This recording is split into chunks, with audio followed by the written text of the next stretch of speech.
Welcome to the D&D Fitness Radio Podcast, brought to you by your hosts, Don Saladino from New York City and Derek Hansen from Vancouver, Canada.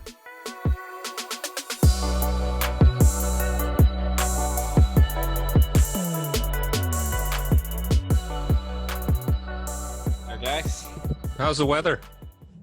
So it largely missed us. We just got some wind and rain. Okay. Where are you located? Houston. Oh, okay. So like Houston. It's a good city. Yeah. So it's but we lucked out. Louisiana did not luck out, but that's how it goes with hurricanes, unfortunately. It's just this climate we're living in now is just incredible. It almost feels like Armageddon's coming with just the weather. I mean, Long Island the other day, and we've gone through some rough hurricanes here. We've gone through, blackouts. We've gone through Sandy. We've gone through Gloria.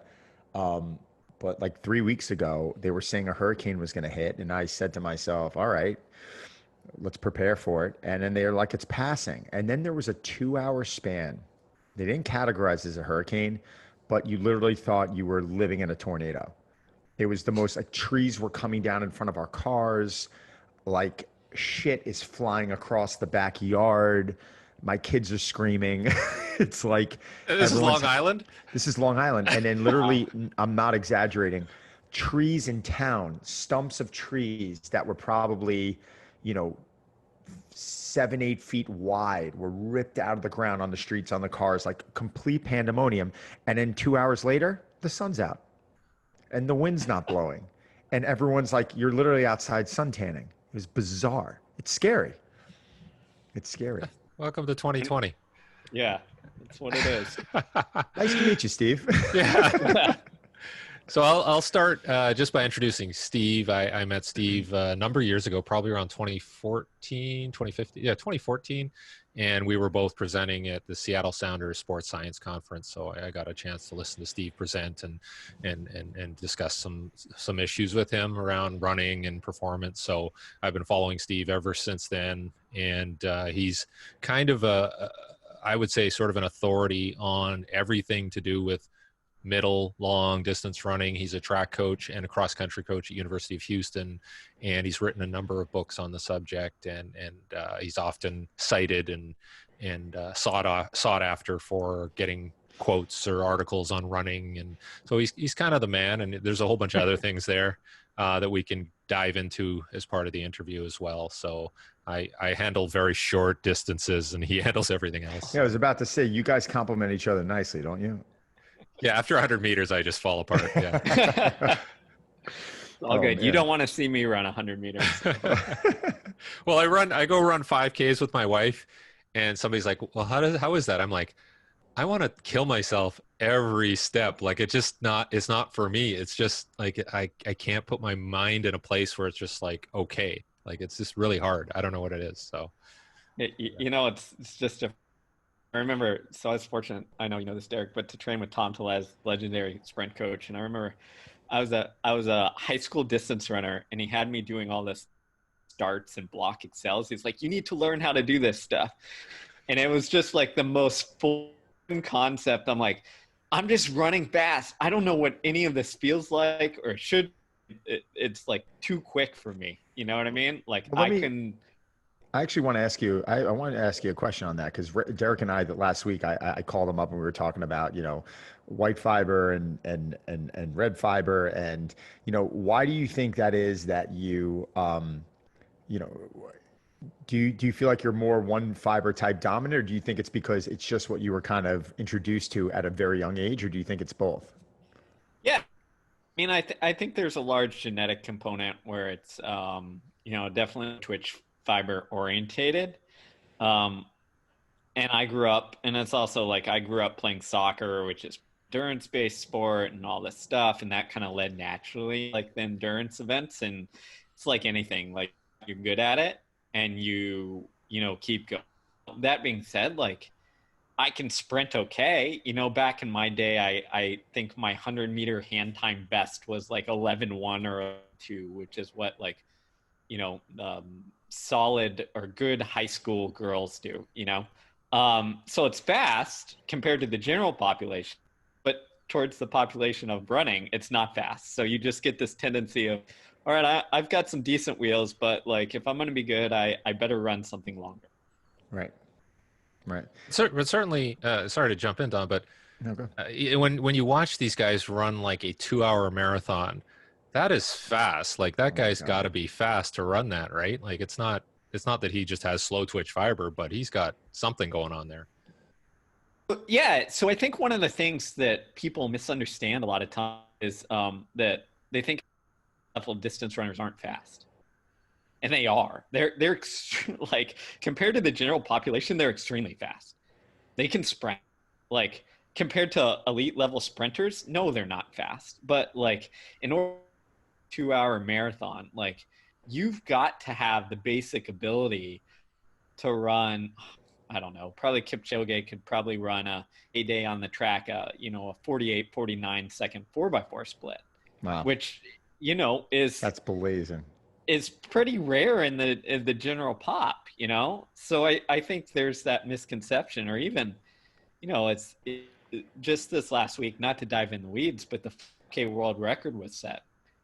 And my mile best, and I was a very good high school runner and a pretty good national class runner, keep up with this guy for 1 mile of a 5K at my max and then be toast. So like the speeds these guys can do are very hard to conceptualize.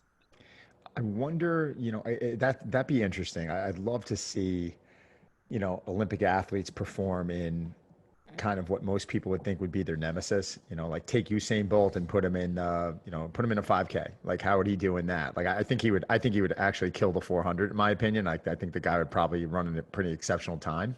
Well, he has COVID now. He has COVID now. Does he really?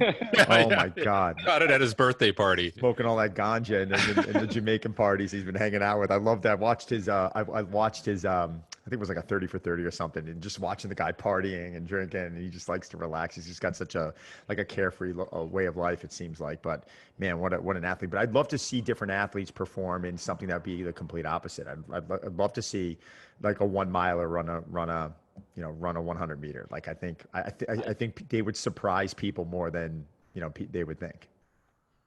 It's almost like going back to that. What was that old show in like the 70s, the Superstars? Yeah. Great show. Yeah, like I think that would be fascinating, and you'd get to see like the athleticism of athletes who often get old in one area. Yeah, my favorite Superstars was Brian Oldfield running the 100 yards. And he almost won it. He almost beat Lynn Swan. So that was cool.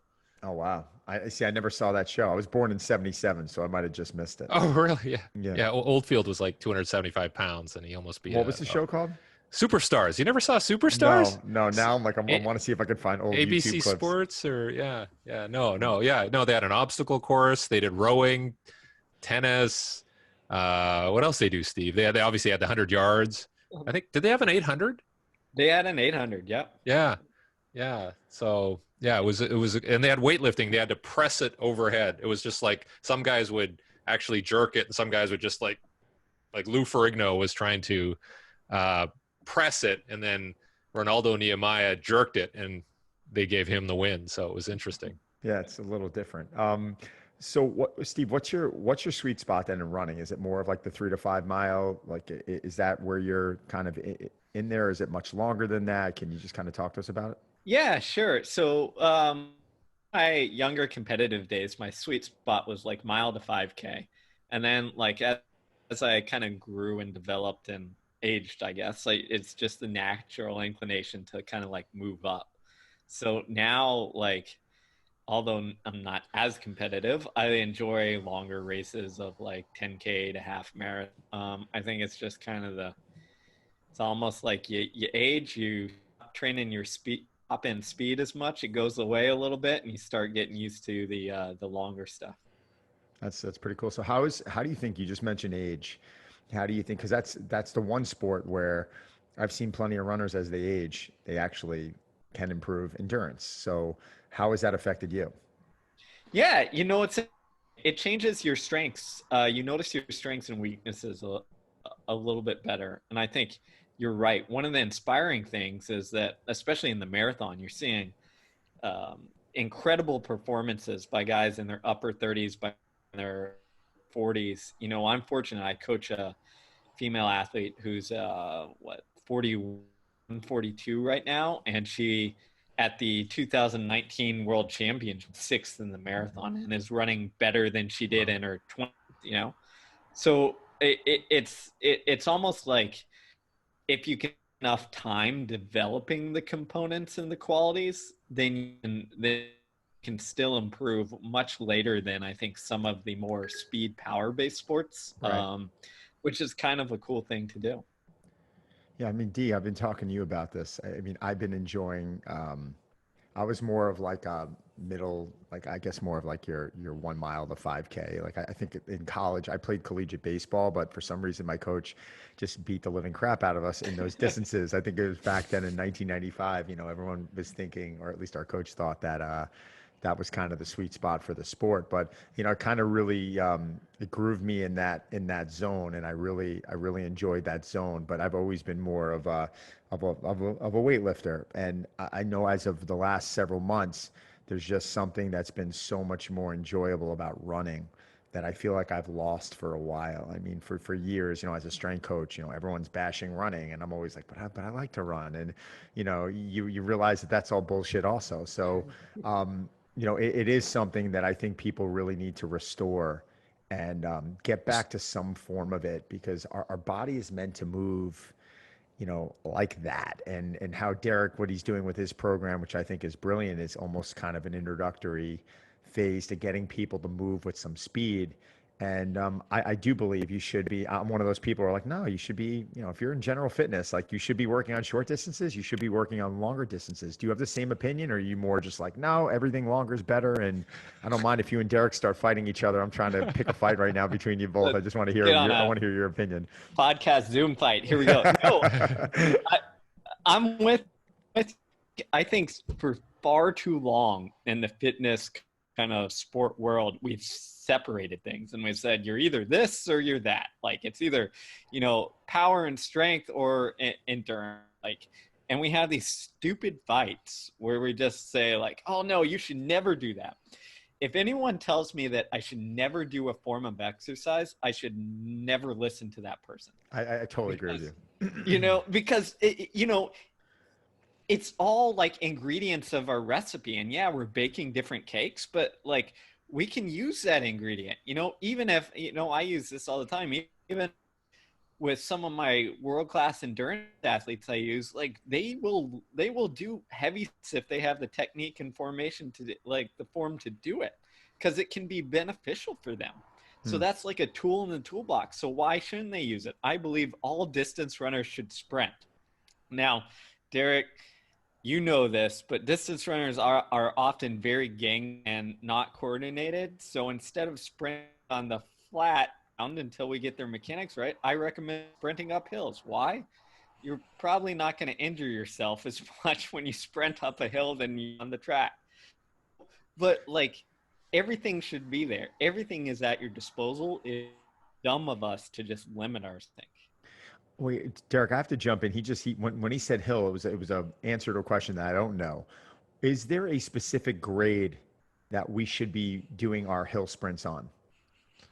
I know it's a little off topic, but I mean, it can vary. Like I usually use like the wheelchair ramp guideline because it's something that everybody kind of goes, oh, okay, I know what a wheelchair ramp is. And that's around, I think it's like 5 degrees or 8%. And so that's a safe hill. Like you can go steeper, right? But, you know, some people will do the Walter Payton Hill, which is like 45 degrees, and it's a little excessive. He had to like tape up his ankles and all that. So I think as long as it's, you know, a reasonable grade where they're not going to stress like their Achilles or slow down so much or slip. So I usually start with that 8 or 9% grade. And then, you know, and I even like my son's like, hey, you can measure it with your phone. So he puts his phone on the grade and it says, oh yeah, 5 degrees. We're like, okay, we're good. Yeah. So pretty much 5% to like 9%, you think is roughly the range in there. Yeah, especially, and Steve can comment on this. Like I do a lot of shorter stuff, like 30 meters. So just work on acceleration, where he could do it for work capacity, and he can talk about the distance of hills that he uses. Yeah, definitely. No, I'm in agreement with you. I think, I look at it as the steeper you go, the more you're changing mechanical demand from what you're used to running on, let's say, the flat ground and normal ground. So it just Hmm. changes of it.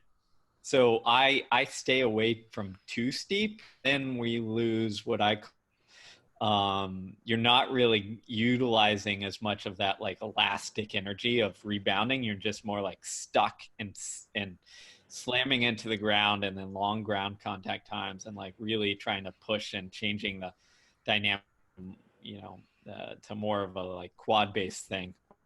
Uh, can be detrimental to.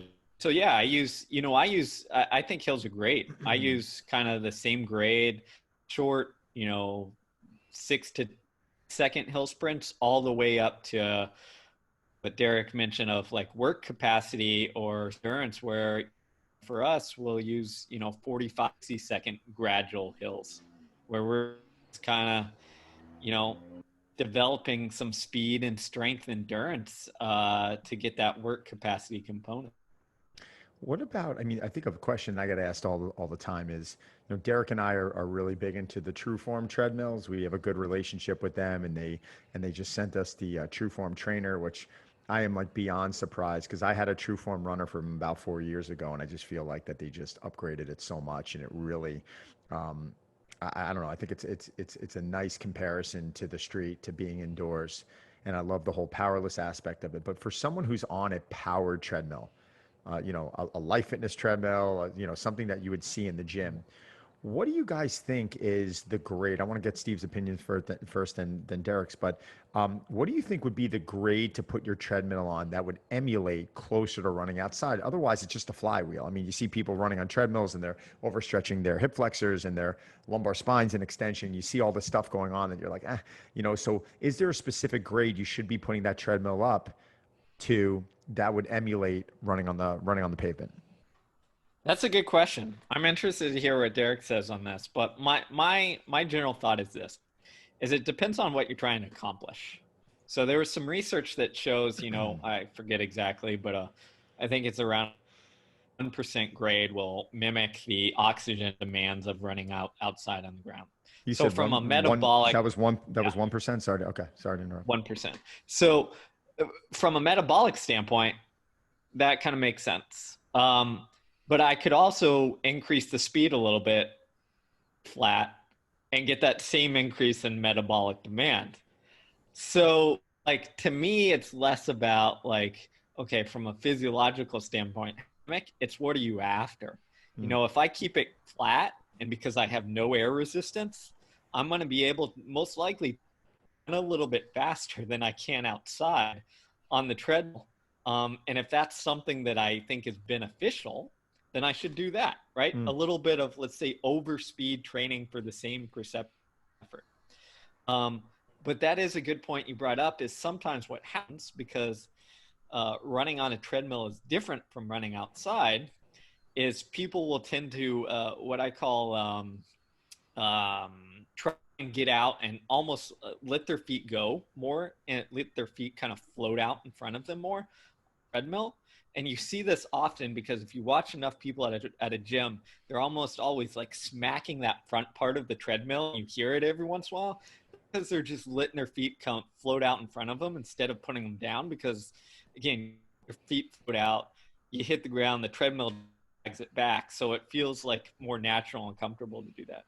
Hmm. If they're doing that, then I suggest increasing up that 1.5%, because again, running up a slight hill a lot of times will force you to put your foot down a little bit better and not have that floating out effect. That's really interesting. I didn't think about that from the oxygen and on the 1% and then actually speeding up. But it seems like, and I've heard from different running coaches, they're kind of living in that zone that you mentioned. You're between that 1 to 1.5%, depending on what your goals are. But it almost seems like a slight grade there. But it's not something like 5%. Like you don't need something that extreme, right? Right. Okay, awesome. Derek? Yeah, like I'm not a huge fan of motorized treadmills for the reasons that Steve states there. It's so like if they're doing what he says and they're casting out front, there's going to be consequences when they actually have to run on normal ground for that. So I just think that's why I kind of like the curved manual treadmills like the True Form, because you do have to kind of move the belt, and there is a cost of, you know, reaching and overstriding that you pay. So, but running on the curved treadmill for long durations, I find very tough. I think they said it's 20% or something. Yeah, like that. 15-20% greater cost. And I think it's the weight of the belt. You're moving this heavy belt. But I don't know, like if the weather has to be pretty bad, and again, if you have a hurricane, I'm sure you want to go inside, but in Vancouver, in the Pacific Northwest, you can kind of go out anytime and run outside. So, you know, I'm always going to opt to try that as much as possible before jumping on a treadmill.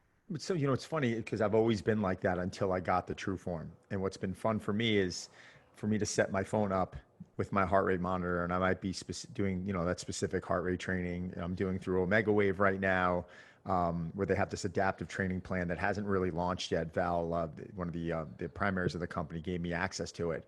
And going in, what's been exciting about it is that I almost get my homework every day pending on my based on my readiness. And it might be like a recovery day, or it might be an interval day, and I'm sitting there and, you know, looking at my monitor, you know, that's on my tripod, and I've got my earbuds in, and it's saying like 3, 2, 1. And, you know, you take off and you see the zone pop up that you're supposed to be in for 2 minutes or for 20 seconds, whatever the intervals are laid out at. And for me, it has made running so much more fun and engaging because there's a gamification component to it now, you know, where I couldn't get on a treadmill and run for 30 minutes because of boredom. I'm like, this is just so boring. You know, I'm now getting into sessions where I'm 50 plus minutes, you know, putting out a, you know, for a guy my size, a pretty decent output. And I love it, but I just think it's because everything's packaged a little bit differently. Yeah, I want Steve to talk about heart rate training, because I think a lot of people are like, if you gamify it, they're like, oh, let's get that heart rate up. But, you know, what are the sweet spots? Yeah, what are the sweet spots Steve, for I want that, to get Steve? your opinion on that. Yeah, please. So that's interesting. So two things come to mind talk about that. I think what you mentioned there in the boredom is actually something that you can train, and is a good thing if you think of it as training of like, and I've done this with runners. If you struggle with concentration over long distance and you're a distance runner, get on the treadmill and be bored, because your mind will adapt to it over the time. Yeah. Now, for a time, you know, I don't do that every day, because training on the treadmill is torture if you do that. Mm-hmm. But it's a good way to adapt your mind. And on the heart rate, yeah, it's interesting. You know, I don't use heart rate a lot because I live in Houston, Texas, where if you go outside, it's 1,000% humidity all the time. You're going to be at 100. You're going to be at 180 beats already. Yeah, exactly. You get this up, and I've, you know, I wear a Garmin watch that tracks my heart rate, and I'll be doing what I consider like an easy job, you know, and sometimes it's, you know, heart like that zone 5, and I'm like, it says like you're dying, and I'm like, I'm okay, but it's you know, 100 degrees with 100% humidity. But that being said, I think the key for heart rate training is to use it as feedback, not a target. Okay. So a lot of times I think we get it wrong, and we say, okay, I need to train in this zone and like be in and like, that's the key bread and butter. Well, heart and like that, our heart rate and that sort of physiological stress is just one sort of stress we're adapting to, right?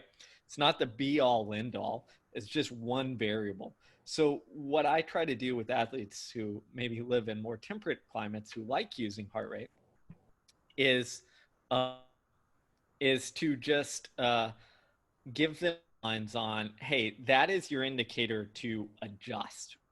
If something feels, if your heart rate is higher than normal for the effort or pace that you're running, that is an indicator, right? Mm-hmm. That is telling you something like, my body is working harder than it should for this pace. That's an indicator of fatigue. That's an indicator of adjustment.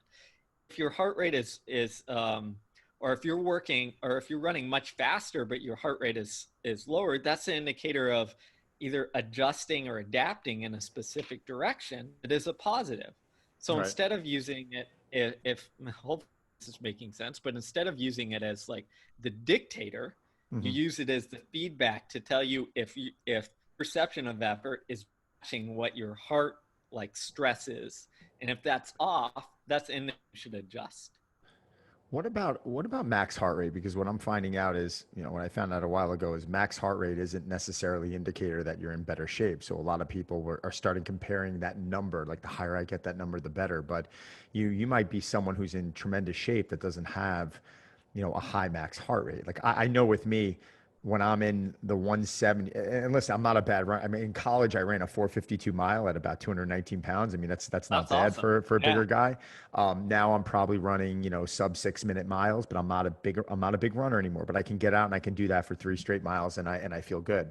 But when I'm on the hockey rink and I'm playing games, which I play frequently, if my heart rate gets into that 170 zone, holy shit, man! Like I am like that is, I know people who walk and they're at 170, and I remember for a while I was like, why can't I get my heart rate higher? Why can't I get it? And can you talk about that a bit? Because Yeah, everyone is so always saying that the higher the better, but that's not the case, right? yeah, that's 100% spot on. Max heart rate a lot of times just has it depends on our genetics to a large degree, right? Right. So it interacts with, without getting too much in heart size, heart conduction, like the conduction to the heart, et cetera, which is something that to a large degree we can't control, right? We can, and the other part of it is it's going to naturally decrease as we age, okay?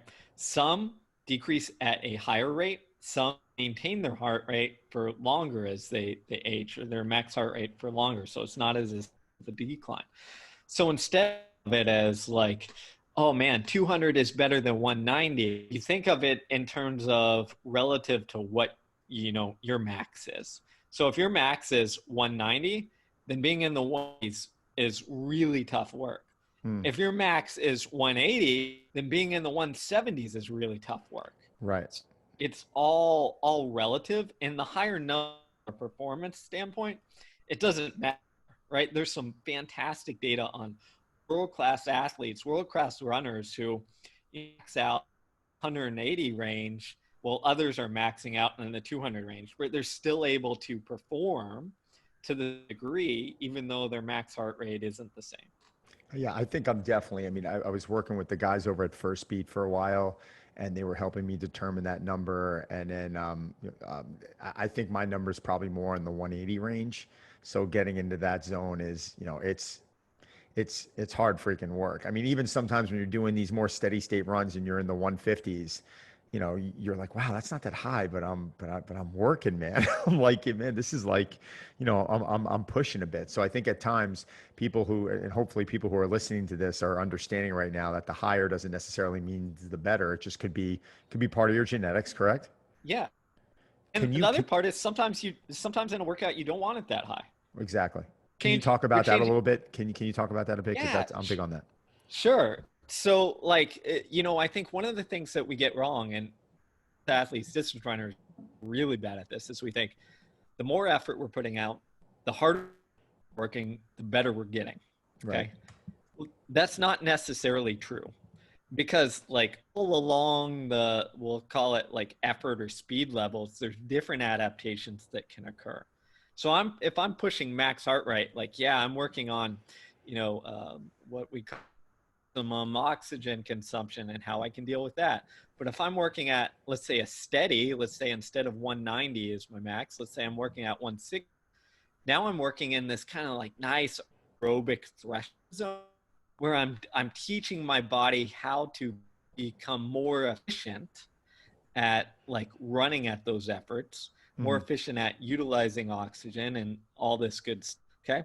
But even if we go lower and we say we're doing an easy recovery run at, let's say 120, right? Which should feel pretty easy. If we're in that zone, then we don't want to be pushing harder. Pushing harder, we're not adapting in the way that we can. And in that case, like running really easy is really good for expanding like what we call capillarization, which basically means, how much blood you can kind of shoot into those muscles while they're working. Like the more avenues or pathways that we get blood into the system, right, the better. So Right. again, at each different spot, you're working on something different. So it's not necessarily like work harder, get better. Yeah, It's but that's like what's so cool about it. work the I think it's more not to cut you off, but I think it's more interesting because I would get bored out of my mind if every day I had to go out and put the same amount of output out there and just go go go go. How do you or how do people that you work with, how do they measure? Because I mean that's coming down to the word readiness now, right? I mean it's basically, I mean the idea is, and there's so many companies that are doing it poorly, in my opinion, where they're unable to track, the correct HRV. They can't even track the proper heart rate. So how are you going to know what heart rate variability is? How are you going to be able to, determine whether someone needs a recovery day or whether it's time to press on the gas a bit? So how have you been able to determine whether yourself or whether one of the athletes you worked with, it's a day for them to recover or it's a day for them to put their foot on the gas Yeah, good or in the question. middle? Yeah. Yeah. So that's like the golden goose all these companies are trying to figure out, right? And I think some have done a good job. I think HRV is, if it's done well, is incredibly helpful. Okay. It's pretty sensitive, it's incredibly helpful. But what I like to do is I like to accompany a, let's say, objective measure like that with a subjective measure of perceived effort, perceived fatigue, and run. I have this measure that we call like how much pop do you feel in your legs, which is something made up, but it's essentially, hey, those first couple steps outside the door, do you feel like you're sinking into the ground and just feel like, oh, moving there? Or you just like bouncing off the wall and you're just cranking and you just feel this feels easy today. And it's interesting. I tracked some of these subjective measures for an entire, 4-month season, and then went back and looked at if we could predict, whether it was someone towards what we call like overtraining or overreaching. And that subjector worked really well. Like that idea of like, pop do you have predicted almost as well as a sophisticated HRV system. That's interesting. So yeah, so it's like I like to read the two together because it gives me a little more confidence. But if you're sitting there and at home and you're listening and you're saying like, oh, I can't afford this, like I don't have access to this, what should I do?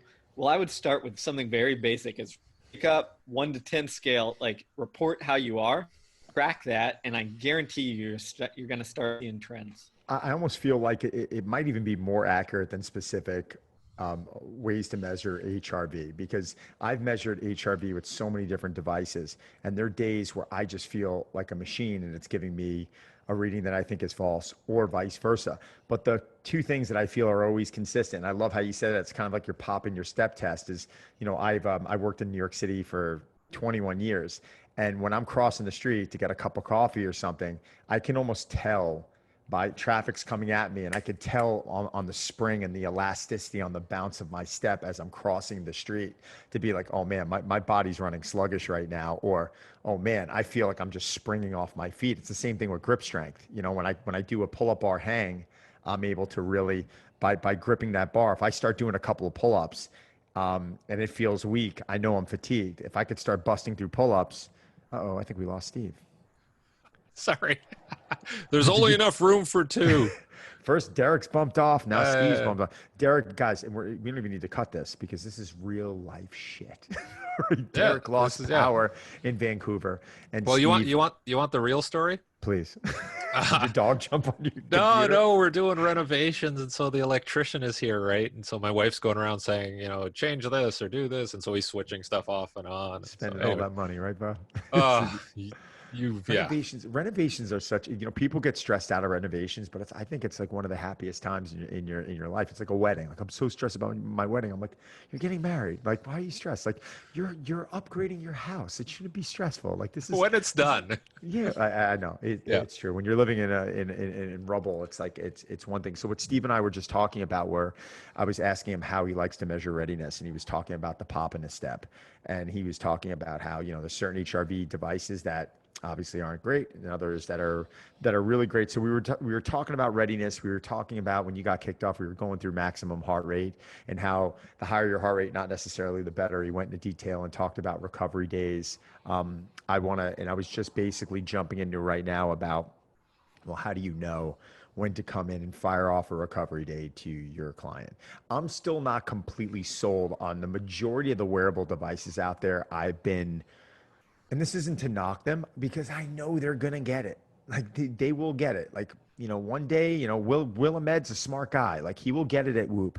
Garmin, they will get it. Apple, they will get it. One day it's going to be, you're going to drop these watches on and it's going to give you a full report on EKG and everything. But as of right now, it's, for some reason, there's a little bit of that distrust because when you're waking up and you're feeling like an absolute machine and you're going for a run and you're like, I feel great. And then you go test yourself and it's telling you to back off. Like, is that a false reading? Is it telling you something you don't know? Or is it because, maybe the data is just off? That's my question. Well, the interesting thing with that is that, like, if you go by feel, sometimes it's difficult because, you've had it before. You start a workout and you feel sluggish and you're like, Right. this is going to suck. I remember when I was competing in track and field, and I'm sure Steve can corroborate this, is that sometimes you'd go to a track meet and your event, for whatever reason, got delayed an hour or an hour and a half. So you started your warm up based on when you thought the start time was going to be, then it got delayed. So you're now warming up for 2 hours. Now it might have started off a little sluggish, but because you kept warming up and then eventually some of those were my best competitions. Because, I spent a little more time warming up, and even though I felt like I was sluggish. So it's really hard to tell, like, by feel, almost the same way it's kind of hard to tell by a wearable, right? Like, you just don't know, like, things change, and I don't know. No. And I totally agree with you. I would almost like, I wouldn't say push back, but I almost look at it from a different angle. And sometimes when you get put out of your comfort zone like that, there's this level of fear, like, oh my God, I'm warming up for 2 hours now. Oh my God, I'm out of my comfort zone. Oh my God, like, am I going to be able to perform the way I'm able to perform? And it almost reminded me of when you and I were talking about who's the South African who broke the 400 meter. Yeah, everyone's getting bumped off right now, Steve. Sorry about that. Who was the South African who won the 400 meter? And he was he was freaked out that he was in lane 8. And I think he was the only guy ever to win. And afterwards, they're like, you were all freaked out about competing. Like, but you won. You set the world record. And he turned around. He was like, I was so scared to be in lane 8. And the whole time I'm running, I can't see anyone. So I'm running with the fear of people being behind me. And I set the world record. And it's just like sometimes that fear acts as our friend. He needed that fear before he played touch rugby and blew out his ACL. Oh, shit. Did that happen? Yeah. He was out a year because he blew his ACL at a charity event. So Steve, before Derek got bumped off and you got bumped off, we were talking about pop in your step. We were talking about readiness. And what I started mentioning was, like you said, with the pop in your step, which is something that I've experienced crossing the street in New York City. Also, grip strength for me is something where if I'm hanging from a pull-up bar, and I think it's like literally one rep in, I immediately know, like, do I have it or I don't have it? And that's probably one of my best ways to measure it. Is it that simple? Is that what you're telling people? If you're feeling wiped out when you're, starting to do kind of a high knee drill or, a hanging drill or a pull-up drill, that might be your indicator to just very simply make it a recovery day? Yeah, I mean, I think the beauty of this is there's this concept of, we call it interoception, which is really reading the signals your body is sending. And it's the ability we get better at, right? After the first time, worked out, grip strength wasn't an indicator because you had no idea to discern it, right? Same thing when I was, a junior high distance runner. I couldn't tell you if I felt great one day or not. It all felt kind of hard, right? But as we dive deeper into our athletic pursuits, like our ability to discern and understand, improves, and then improves especially if you take the time to listen to it. With young runners, for instance, I almost have to teach them or guide them to know the difference between soreness and something that's likely injury, right?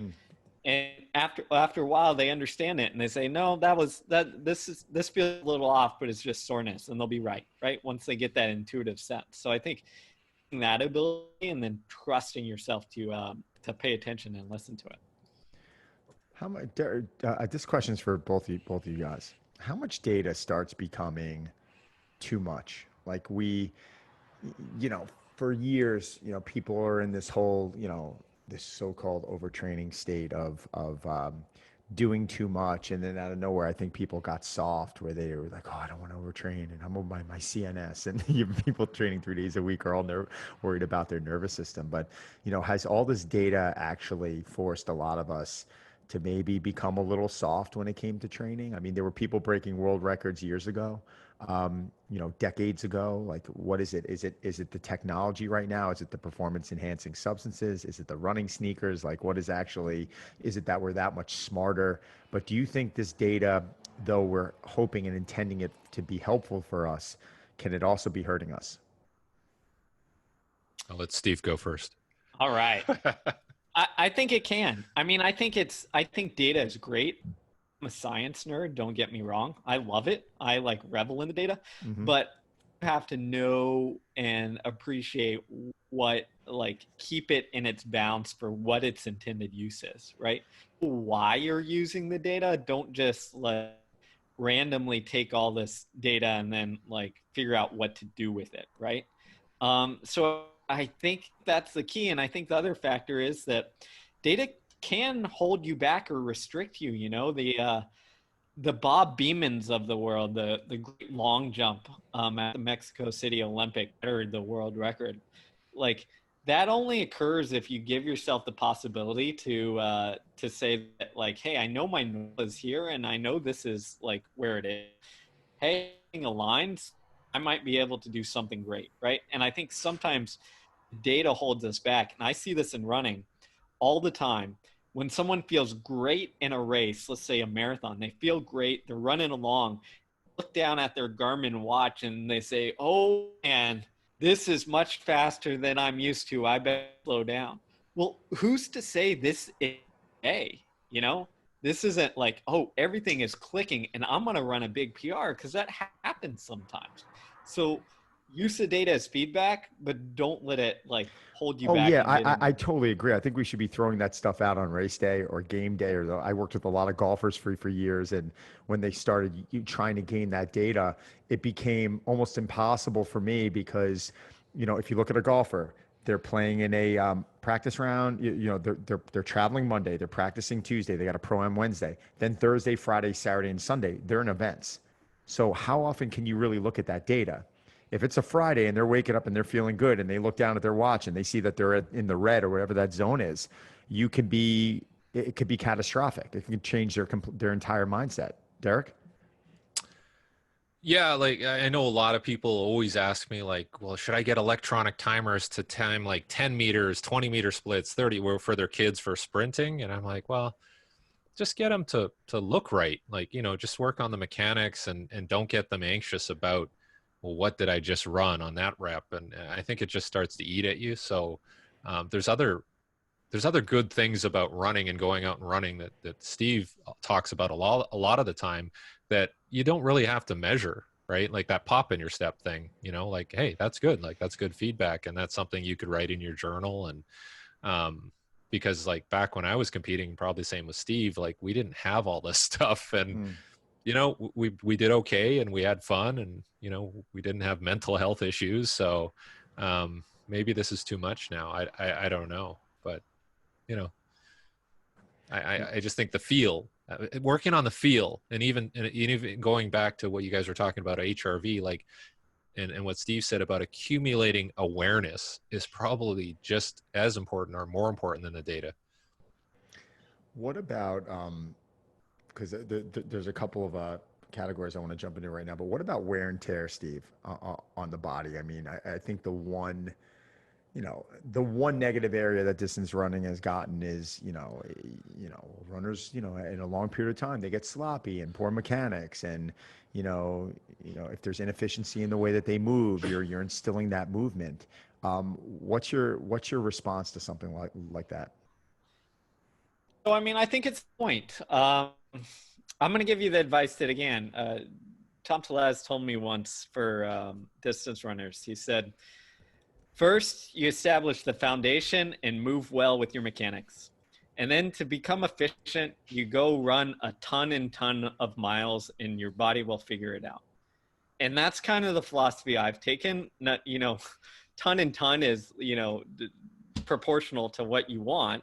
But I think you have to have the foundation, and then you got to go do it, and you got to like let your body kind of figure it out to a degree.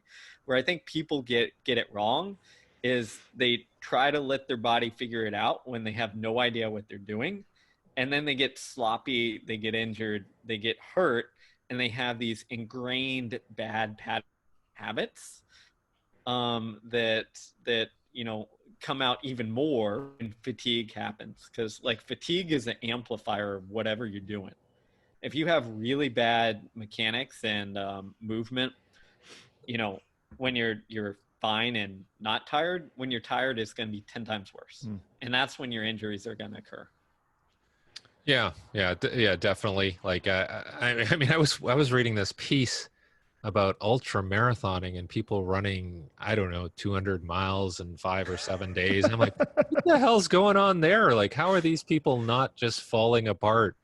Do you have any comments on the ultra marathon people? Because that's just a different beast altogether. Yeah, different breed. I've never done anything like that. It blows my mind. And I'm a person who was 18 years old, was running like 100 miles per week. And I don't understand the ultra stuff that well. But I think, I think a lot of that is ultra athletes are kind of built different a little bit mentally, and it's more of the mental challenge.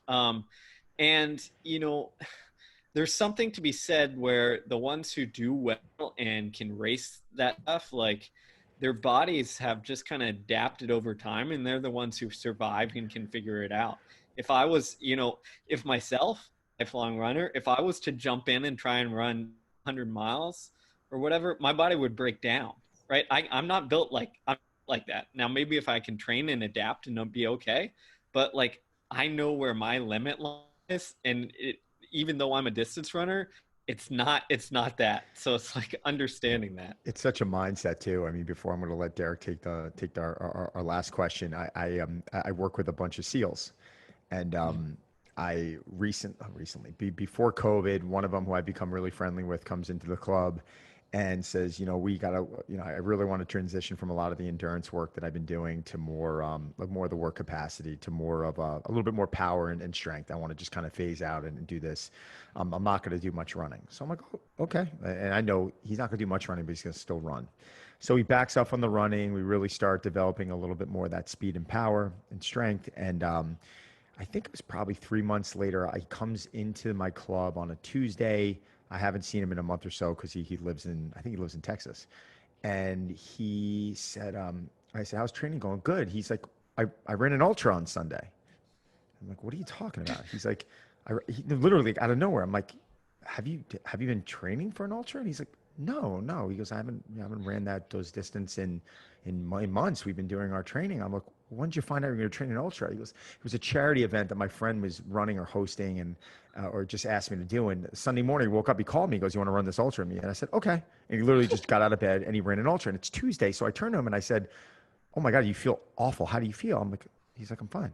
And I'm like, oh, well, is there chafing? Is there soreness? Are you bleeding anywhere? He's like, no. Like he's like, let's train. Like it never happened. And I remember looking at the guy just saying, such a freak, but is it just more of that mental, is that place that he puts his mind into where he's like, I can get lost for 100 miles and just live in that zone. And and I'm going to recover from it because I'm a Navy SEAL, Yeah. That's heard of that. Fascinating. That's fascinating. And I think that the mental part comes in. And then I think there's this other thing.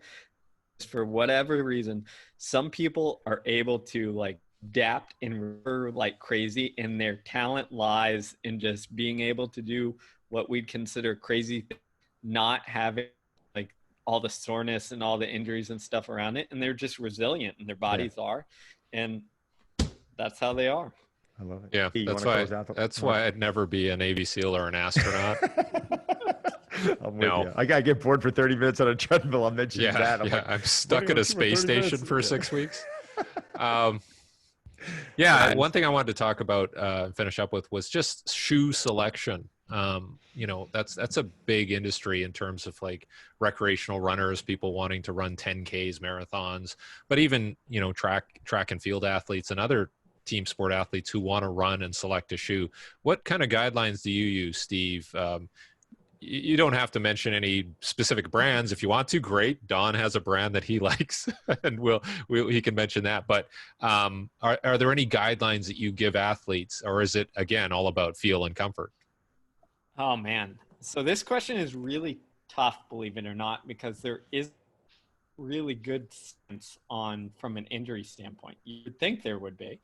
And you go to the shoe store and they talk about like pronation and all these different from an injury prevention standpoint, it does really hold very well, because the way us as individuals like react and respond to the shoe makes it differs based on every individual. So even if a shoe is designed to do X, when I put my foot in it and my nervous system and all that stuff to work together, sometimes it doesn't do X, just because that's how it works. So I'm going to default to the easy answer, which is find something that feels comfortable when you're running. Okay.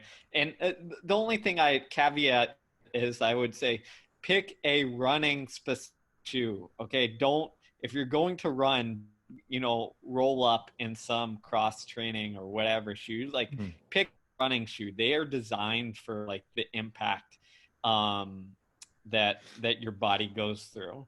And then like try a bunch of different ones, figure out what feels comfortable. And the rule of thumb I give myself is like, give myself about a week or like 4 or 5 runs in it. And if it still feels comfortable, I'm most likely good. Right. If like something feels a little off, or I have a hot spot here or there, that means it's probably not working well with my mechanics for whatever reason. Mm-hmm. Mm-hmm. All right. Well, Steve, that was awesome, man. Really, I feel like we could have kept going on and on. Would you mind letting our listeners know where they can find you? Sure. Yeah, no, that was enjoyable. I appreciate it. So you can find me on any social media at Steve Magness. And then my personal website is scienceofrunning.com, and, search my, and you can find whatever you want on the internet, unfortunately or fortunately. And people can access your books and all that through the website, right?